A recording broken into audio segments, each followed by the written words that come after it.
National News.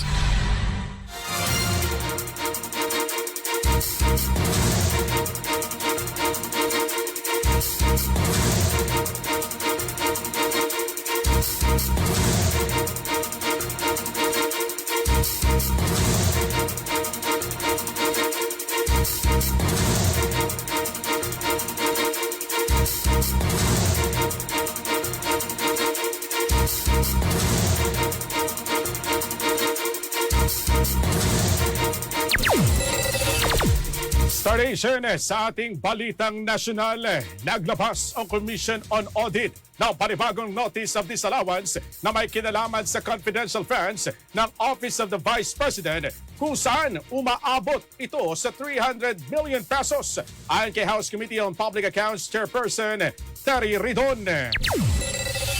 Ayon sa mambabatas, ang bagong Notice of Disallowance ay iwalay sa naunang desisyon ng COA na kumumpirma sa disallowance ng 73 million pesos na confidential fund o funds na ginamit umano ng OVP mula December 21 hanggang December 31, 2022. Ipinaliwanag pa ng kongresista na ang naunang 73 million pesos na disallowance ay may final ruling na at maaaring umabot sa Korte Suprema, habang ang bagong 300 million pesos ay nasa ilalim pa ng audit review at hindi pa pinal. Ayon pa sa mambabatas, pinapakita ng Notice of Disallowance ang posibleng mas malawak pang issue sa paggamit ng confidential funds ng OVP na patuloy manong sinisilip ng mga otoridad.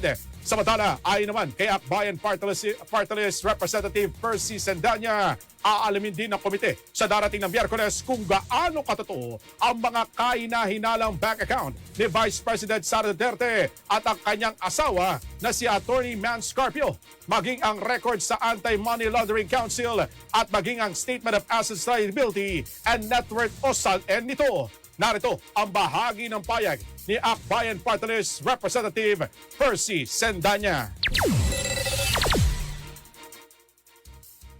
Andito yung magiging mga mahalagang developments pagdating naman sa usapin ng kanyang mga bank accounts at kasama dito yung testimonya ng BIR at saka ni former Senator Sonny Trillanes. Kung matatandaan po ng mga kababayan natin, ako yung nag-motion para i-subpoena ng Committee on Justice ang AMLAC para i-report nito ano yung mga suspicious o covered transactions ng mga bank accounts involving Vice President Sara Duterte at ang kanyang asawang si Mans Carpio. So sa darating na Miyerkules, mag-uulat ang AMLAC para sabihin meron ba sa nakaraang decades no ng mga suspicious o covered bank transactions involving Mans Carpio and Sara Duterte. Napakahalaga nito para mabigyan ng diin yung complaints doon sa impeachment na naka-file ngayon sa kanya, particular doon sa grounds on ill-gotten wealth.